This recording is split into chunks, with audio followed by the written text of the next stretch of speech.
If you don't know already, the I Am Northwest Arkansas podcast has partnered up with the Northwest Arkansas Council to work on a number of initiatives with them, including, but not limited to, workforce housing, workforce development, including upskilling, and recruitment and retention efforts through the Northwest Arkansas Council Talent Network. And of course, we will continue to host the quarterly program Onward Ozarks. The goal here is to combine our efforts in areas where we can help each other while working to spread the good news of Northwest Arkansas. The I Am Northwest Arkansas podcast started out as a passion project and has quickly become a business with the focus on making this region one of the best in the country. Are we perfect? No place is, but we are in a unique position to craft the Northwest Arkansas that we want to see for ourselves and our children. We are doing a number of podcast episodes in conjunction with the Northwest Arkansas Council, including their Future Is Now speaker series. We will attend these events throughout the year and capture some of the best stories from presenters at these events, and also share feedback from those in attendance. This information will be educational and entertaining, and will provide a glimpse into the Northwest Arkansas that we hope to become in the future. It doesn't happen by accident. Today's episode features Victor Dover, an urban designer from Dover Cole and Partners out of Florida. Some of you may be familiar with that name, as Victor was instrumental in helping to get our Razorback Greenway started and designed properly. If you ride any portion of our bike trails, you can thank Victor. All this and more on today's episode of the I Am Northwest Arkansas podcast. Cue the music.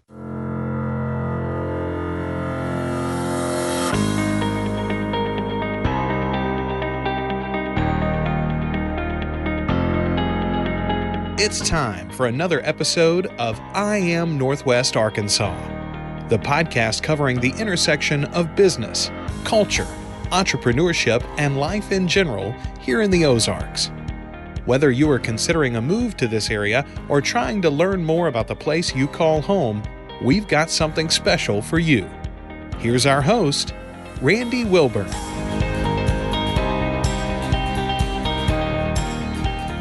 Hey folks, and welcome back to another episode of I Am Northwest Arkansas. I'm your host, Randy Wilburn, and today I've got a special episode for you. I am sitting here with Victor Dover from Dover Cole and Partners. He is an urban designer. He is a co-author. He is an Ironman triathlete, and he's here in Northwest Arkansas, and this is not his first time here, but he's here for the speaker series for the Northwest Arkansas Council, specifically focusing on workforce development and affordable housing. And Victor shared a wonderful presentation today. And Joe, just to kind of give you a little bit of his background and experience, for 25 years, he has been designing walkable, sustainable development. His work spans 5 continents and ranges from revitalizing historic downtowns to retrofitting suburbia. Dover and his team have devised award-winning neighborhoods like South Main in Buena Vista, Colorado, Ion in Mount Pleasant, South Carolina, and Glenwood Park in Atlanta, Georgia. His projects also include Plan El Paso, which was hailed as America's best smart growth plan. The work of Dover, Cole, and Partners has been featured in every major textbook on city planning published in the last decade. Now, I could go on, but you understand just by me sharing that little bit of his CV or resume, he is legit. And we are so glad that he's here in our backyard in Northwest Arkansas. We're actually sitting here at the Record in downtown Bentonville. And Victor was kind enough to just give us a few minutes of his time before he goes off to a luncheon to talk some more about placemaking. But Victor, welcome to the podcast. Well, thanks for having me, Randy. Absolutely. So, I would love to, I don't want to rehash everything that you shared in the speaker series, and I know that series will be made available on the Northwest Arkansas Council website, but I do want to ask you a simple question, and that is, when it comes to placemaking, when it comes to, being intentional about how you grow an area, what would you say about Northwest Arkansas that has surprised you in your many travels here? Well, I'm not a stranger to Northwest Arkansas because I've been coming back and forth and in and out of your region for a couple of decades. And it has proven this idea I always thought might be hypothetically possible or true, it's proving really the second coming of the great American small town. Because I remember 20, 25 years ago when the Bentonville Square was kind of threadbare and lonely, and there wasn't a lot going on in the heart of town here. Beautiful historic buildings, but some of them boarded up. And now look at the place that's here. The level of reinvestment, of turning the lights back on, of kind of getting back in touch with public space and with coming together in community. It's on display in Bentonville. Well, it's on display in Fayetteville. It's, it goes throughout this region.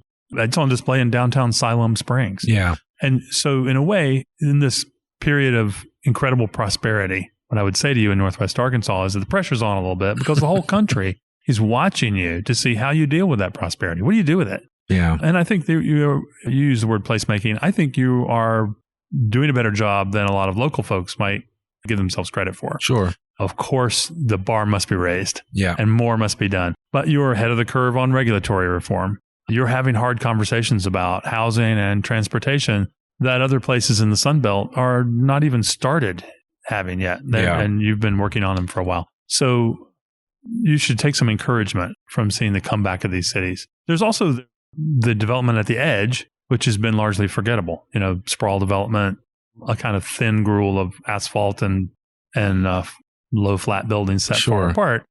And then when it is occasionally denser, like the garden apartment complexes with the chain link fences around them, well, you think, well, that's evidence that growth and change made things worse rather than better. So I think you're right to question whether in the new development you can get as good at it as the grandparents and great-grandparents were here in years past. Yeah. And, and it's funny because even I live in Fayetteville. And of course, when we talk about Northwest Arkansas, you mentioned Siloam. We've got Eureka Springs. You have all these outlying areas that are actually part of the envelope of Northwest Arkansas. And then you've got Fayetteville, Springdale, Rogers, and Bentonville, that major artery there. And there's so many opportunities to grow, but there has to be a different thinking that takes place. And one of the things that you said in your presentation that really stood out to me was that 22% of the land in Northwest Arkansas is devoted to commercial building. Commercial zoning. Commercial zoning, right. That's the remnant commercial only in most cases. Right. There are a few places where it's zoned for highway commercial, but you could jam in residential if you wanted to. Sure. And that percentage doesn't include the great old main streets or the old traditionally mixed use parts of town. Okay. That are coming back, like in Rogers, for example, where the main street is on a comeback curve. Yeah. Downtown Rogers is amazing. So yeah, it's a very large number. And with, we're living through a great national retail real estate meltdown. Before COVID, that was already true.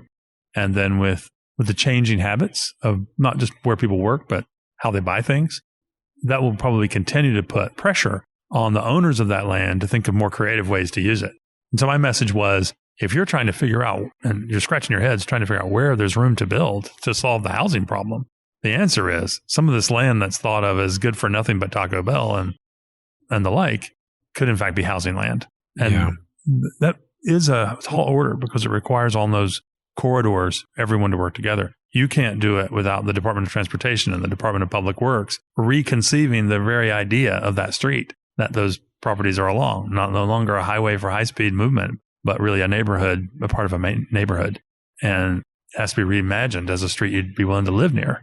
So that's just an example of the kind of great private-public partnership that all development is. Yeah. I remember a while back, and I can't remember the episode, but I interviewed Wes Craiglow, who is the Urban Land Institute director for Northwest Arkansas. And he said very succinctly to me that, that there wasn't really an issue with the ability to do infill building in Northwest Arkansas. It's whether or not we have the appetite to do that. Or the good habits. That or the make good habits. Like it, yeah. And I think that's important. And so if anybody that's listening to this, whether they're an elected official, a planner, an engineer of sorts, or even an architect, or just, somebody that lives in this community, how should we be thinking about what we hope to see in the next 10, 15, 20 years as this area doubles in size from a population standpoint? Well, with the pressure on housing and the fact that the cost of housing, whether you're owning or renting, is rising faster than incomes, even in a place with runaway income growth by a national comparison. Mm-hmm. So when you're dealing with that, you have to realize that you're not going to get ahead of it without building some. You have to build your way out of that problem. Well, what if every time someone put one brick on top of another or nailed two boards together, they increased your level of confidence that growth could be a good thing instead of decreasing it. This is why design matters so much. You've got to create places that are satisfying these basic utilitarian needs. We all need shelter. We all need places to eat. We need places to work, but we need places to school our kids and to throw a Frisbee to the dog. We need all these things. But instead of just checking the box for that utilitarian need, what if we were making it more wonderful as we did it? Yeah. Literally building your way out of your problems. I think that is the challenge for Northwest Arkansas.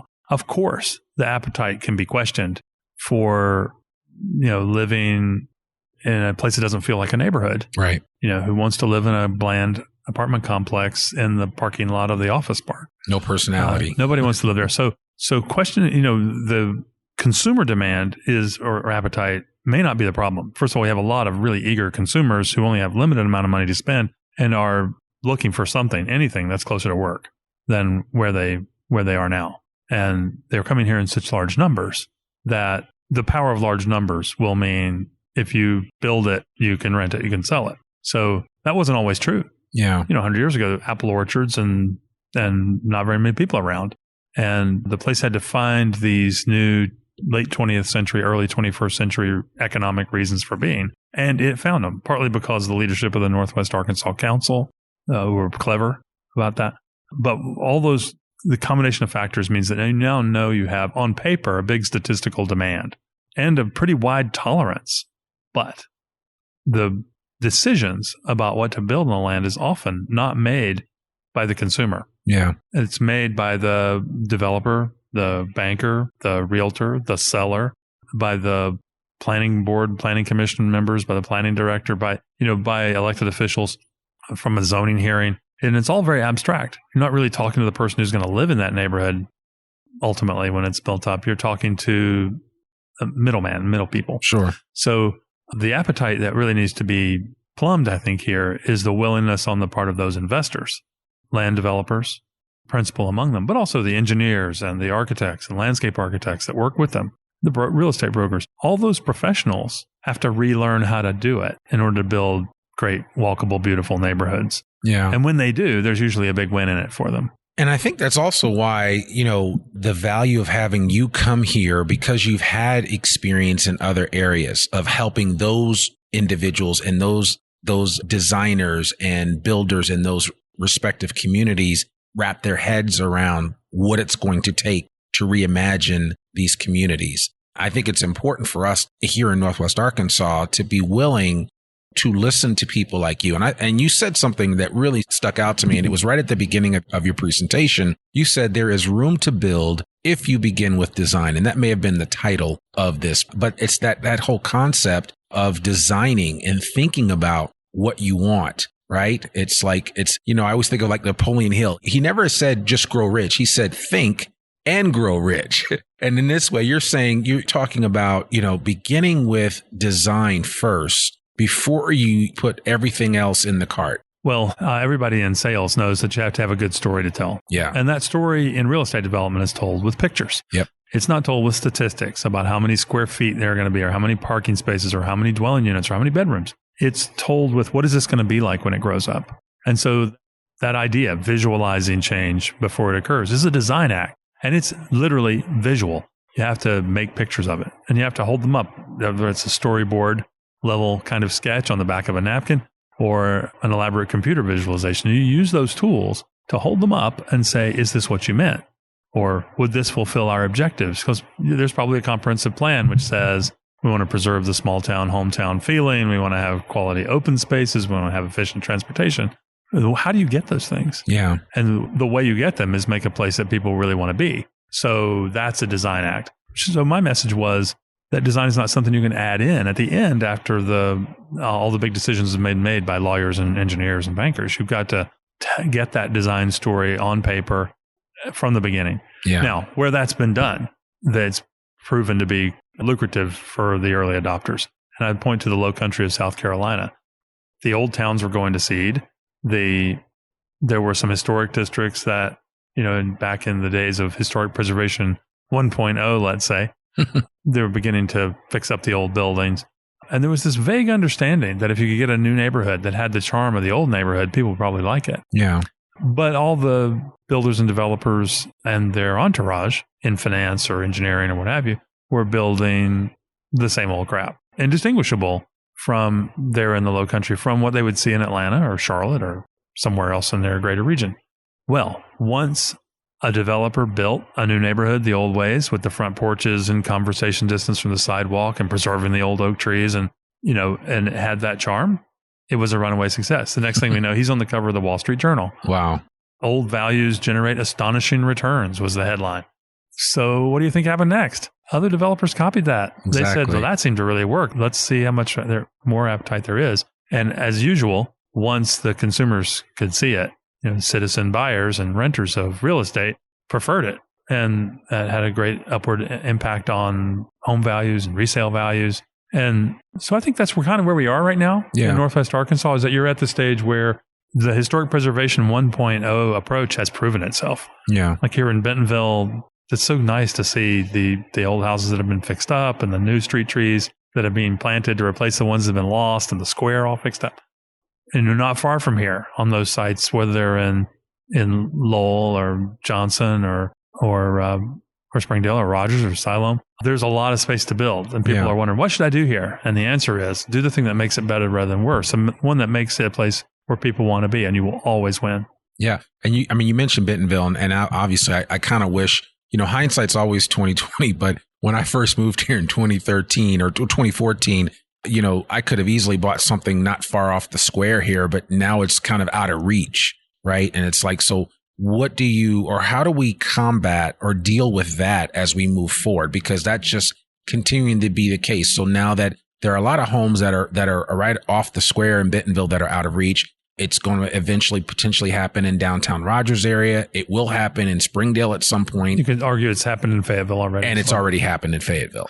Sure. If you don't mind if I ask, Randy, where were you before you relocated? So I lived in Boston. Okay. And I was familiar with higher density, not only affordable housing, but also higher density multifamily housing. Mm-hmm. That was just a norm. I used to do real estate, and one of the things we would try to do was build triple deckers. That was the norm in Boston. The Boston triple deckers, a wonderful building type. Yeah, absolutely. And, everything that we wanted to build was at least a multifamily, because it allowed an individual to get into home ownership and potentially manage a rental, or you just took what would have been a huge home for one family and made it for two. Mm-hmm. And it just made more sense. Well, and that approach also meant that there were thousands, not just a few dozen, land developers. Yeah. Right. All doing their piece of the business in a small and organic kind of way, not as a commodity traded on Wall Street. Yeah. But rather as a very personal thing to them. So manage properties like that with a different approach from some anonymous corporation from out of town that owns a giant tract of build to rent housing. So that building type you described, the Boston triple decker, unlocked that benefit in maintenance and management, not just in value creation. So the reason I asked that question was because your old stomping ground with places like Cambridge, for example, have long since gone through this period where the best old streets have been bought up and they're very highly sought after. Maybe in the best parts of town, they never really declined when the rest of America was seeing decline. And so that the iron law of real estate that applies here is, on one hand, the law of supply and demand. If you have scarcity, prices rise. Yeah. And if something people want and it's only in short supply, the price will go higher and higher. You have to provide more of it in order to get that to balance out. And on the other hand, if you can't get the rent, you can't build the building. Right. And that is the unshakable law of real estate. You can't get the rent or the mortgage to cover the cost of construction and a profit for the builder, then there's no way it's going to get done. And so if you go to the average public hearing about planning and zoning, people tend to forget these things, that developers will do the deals they can actually do. Yeah. If you add too much brain damage, too much difficulty to get across the finish line with a permit to build, they won't bother. And so I mentioned this about supply and demand because I think the answer is to have more places that have the wonder and charm of Old Town Bentonville. So even as the initially discovered ones, in the nicest old leafy neighborhood in Fayetteville, or the beautiful historic properties around the square in Bentonville, even as those start to get picked up and maybe a little out of reach for somebody like me to afford to live there. If you're building 10 other ones or 15 other ones, 150 other ones around the town, you're around the region, you're going to balance that out. Yeah. And there's a great value prospect for the local government folks too. You know, they are struggling to figure out how to make things go. They're always scarce resources.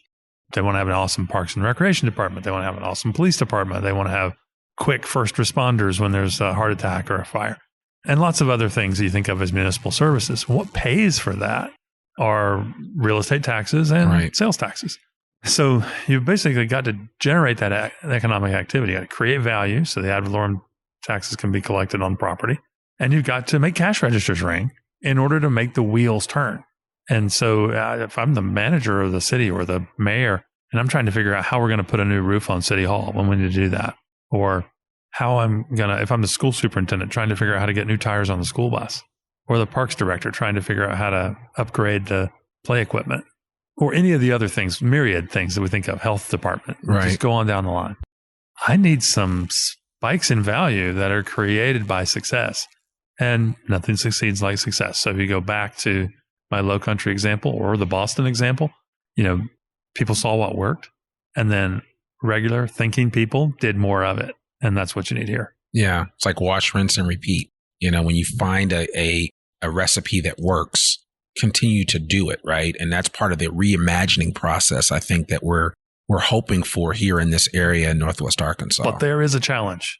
On paper, especially for those anonymous out-of-town corporations that are owning large quantities of real estate, I mean, real estate investment trusts or what have you. For them, it's just a number on a spreadsheet. Yep.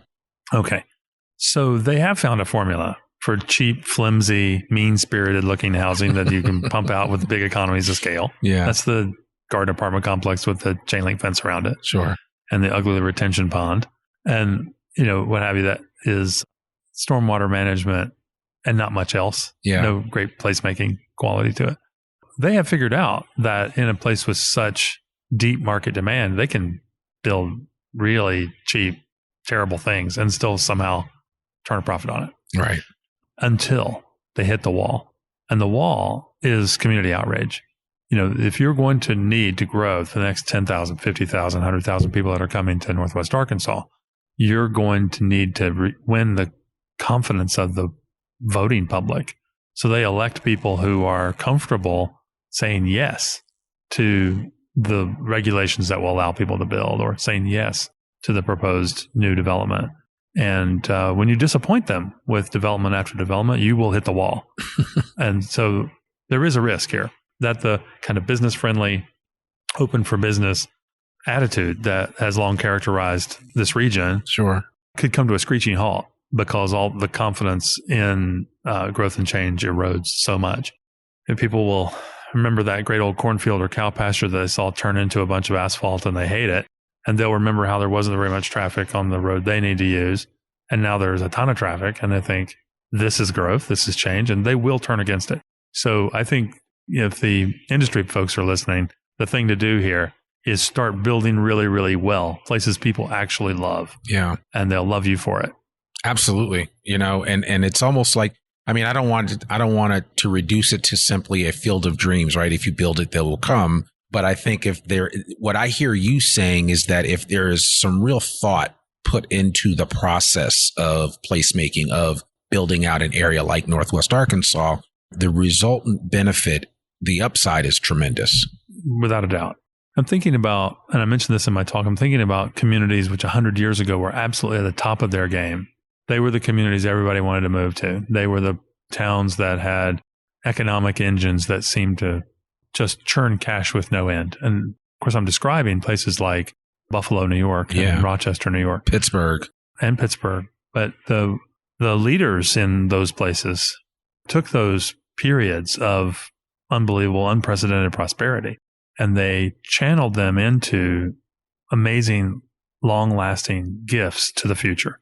So in Buffalo, for example, they were once called the best design city in America. They have a park system which is the envy of every other American city.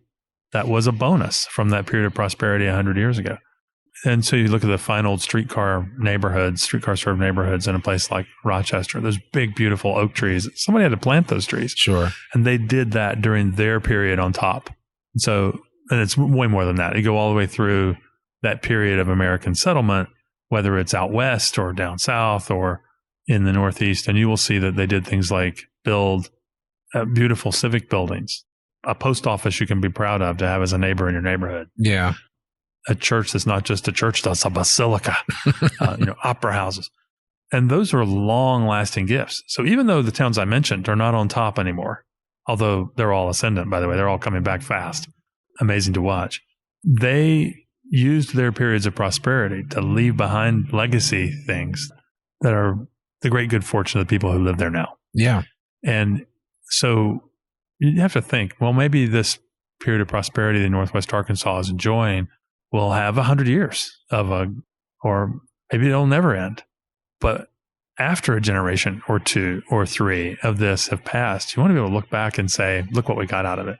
And I see examples. The Razorback Greenway was an idea on a map 20 years ago, drew this little line, and now it's 46 miles of incredible. To me, it's one of our crowning achievements, I believe, amazing. in this and it was area. done really, really quickly through this combination of government and philanthropy that just came together, right place, right time, right here. So I look at that example and I say, that's your basilica. That's your version of doing what all the great old towns did in America when it was their turn. Right. Yeah. And I think people are experiencing that because you have whole groups of people that just travel here to take in the Greenway and to take in all of the miles and miles of gravel roadway and to take in all of the amazing mountain bike facilities that we have here in Northwest Arkansas. Well, that raises another point, which is that your environment, in a way, is your economy.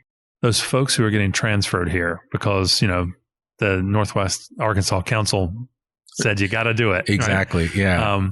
Because the corporate leaders here said, no, if you're from, I don't know, like Colgate-Palmolive or Procter & Gamble or PepsiCo or whoever you are, you got to come here. Exactly. We're not coming to you. Yeah. Well, that little move right there and the combination of leaders in the council meant that people heard they were going to have to be transferred to Northwest Arkansas, and they probably didn't know anything about it. And they probably wondered whether they were going to really trade down from the things they enjoyed in their old towns. And they get here. And what do they discover? This unbelievably beautiful scenic backdrop and a kind of laid back small town atmosphere. Right. That is really hard to find in Cleveland or in New York. And so, of course, they fall in love with Northwest Arkansas and want to stay here, raise their kids here and their grandkids here. And I think that phenomenon is dependent on preserving those quality of life features that made it attractive to them in the first place. Right. That you weren't choking on the traffic, and you did have a kind of friendliness, a front porch friendliness in the neighborhoods, and you did have street trees, and folks lucky enough to live near the university, they can go to a symphony concert on a regular old day. Exactly. That kind of quality of life thing cannot be treated lightly or lost. So if you pave over all your scenic backdrop in a outward rush to grow a little bit on all the land, you will exhaust that land really quickly, and it'll create a ton of headaches. So I hope that the priority is on strategic infill of the communities you've already started, really good new neighborhoods tight around the edge of the existing communities, and everywhere on everything that gets done. The beauty's not extra. Well, yeah, I mean, I think about the canvas that is Northwest Arkansas, and when I try to explain and articulate just the natural beauty of the Ozarks, I mean, it's hard to compare. So we already have a very solid foundation from which we can build upon. The question is whether we build upon it sensibly, and if we do it, like you said, with design in mind. Well, you just have to give yourself permission. Draw lines on a map and say, it goes this way, not that way. And you'll get things like the Razorback Greenway. That was just a line on a map. Yeah.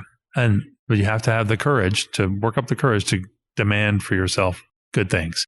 Man, listen, I could go on, and I know we could talk about, I'm sure you've seen so much in so many different communities. I really do appreciate you taking time out of your schedule to come be with us and to share in the speaker series and just to bring your wisdom, because there are people that were in that room that needed to hear what you were sharing. And I think it will impact them as they go back to their work desk to start thinking about what tomorrow looks like.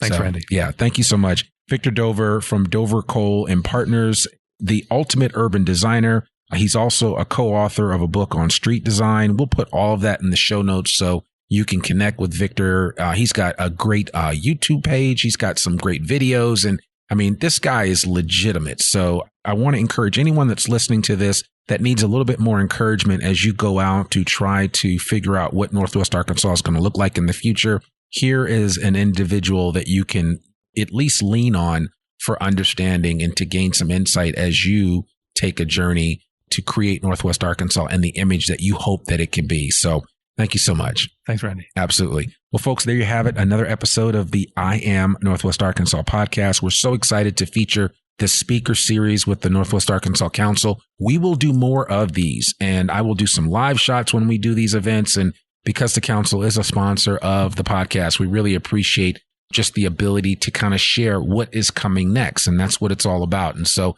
here at I Am Northwest Arkansas, we focus on the intersection of business, culture, entrepreneurship, and life right here in the Ozarks. And part of that is how we live. And so I hope you really take a lot away from this particular episode. There'll be more like it in the future. I'm your host, Randy Wilburn, and we'll see you back here next week for another brand new episode of the I Am Northwest Arkansas podcast. Well, I hope you enjoyed that episode with Victor Dover. He is really an outstanding individual. And just to think that he had so much to do with the Greenway here in Northwest Arkansas is pretty cool as well. And so we also collected some sound from the speaker series event, which took place in February. And we wanted to share that with our listeners because I think it will give you some additional context into this whole event and what the Northwest Arkansas Council is trying to accomplish with the actual speaker series. So before we close out this episode, you're going to hear from Robert Burns from the Walton Family Foundation. You're going to hear from Jill Dabbs from the Downtown Springdale Alliance. And Jill's a great friend of the podcast. And you're also going to hear from Duke McClarty, who's actually from the Northwest Arkansas Council. And Duke is going to close us out by just sharing what they hope to accomplish by virtue of doing this speaker series as they move forward. And while he's not going to be able to tease the next speaker series event, certainly will probably encourage you to want to get on the mailing list with the Northwest Arkansas Council so you can be made aware of when this speaker series is going to take place and how you might be able to participate. I would encourage you, if you are anywhere in the Northwest Arkansas area and are involved in the community from a community building perspective, from a placemaking perspective, you need to attend these speaker series with the Northwest Arkansas Council. But that's all we have for today. We hope you enjoyed this episode. And without further ado, here are Robert Burns, Jill Dabbs, and Duke McClarty. We'll see you next week. Peace.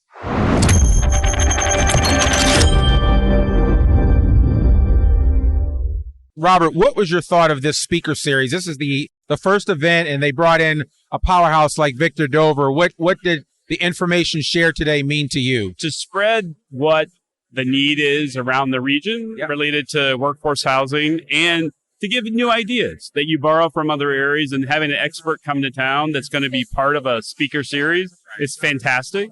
And to see this room packed with people is also excellent to get people's eyes open and start thinking of creative solutions. So will you be back for another speaker series event? Yes, I plan to come to all of them. All right, good. Thank you very much. Thank you.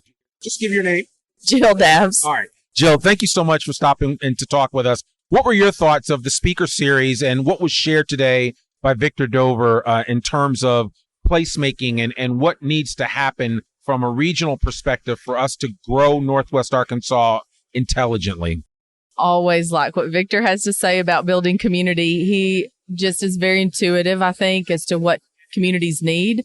It's not about one particular building or a style, or it's all the pieces that come together that really build community. And it's building places for people and not cars. And it's a very thoughtful way of approaching development. And Victor doesn't just talk the talk. You can go to the communities that he's worked in and you can really see the difference that he's making in people's lives. I did wish that we would have heard a little bit more on affordability today. That's such a big concern for all of us, especially in a region like Northwest Arkansas. We have to crack that code. We've got to get it right, and we've got to lean into it really hard. And I don't know what the answer to that is, but I'm glad we're working on this stuff together. And I'll tell you, I saw Victor Dover speak in Northwest Arkansas probably over 10 years ago, and it was not the groundswell of support for good development that we saw in this room today. So that was really cool to see that.